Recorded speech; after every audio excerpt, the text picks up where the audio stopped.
morning to respected coordinator, heads of department, teachers, seniors, my friends and my juniors. Myself, Khushi Shrestha, currently studying in Grade VII A2, standing in front of you all to deliver a sole and sweet presentation on the topic air pollution in Kathmandu. So without any further delay, I would like to start my presentation here. So as we all know the condition of Kathmandu right now, it is the most polluted city globally. The major cause of this air pollution is forest fire, vehicle emission, construction activities and poorly maintained roads like ring roads. Forest fire releases harmful smoke, whereas outdated vehicles and construction activities increases more dust particles in the air.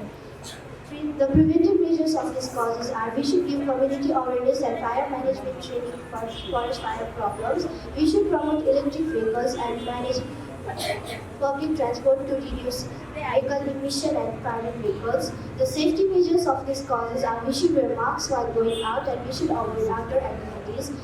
There's a lot to say, but because of short amount of time, I would like to end my words here. Thank you.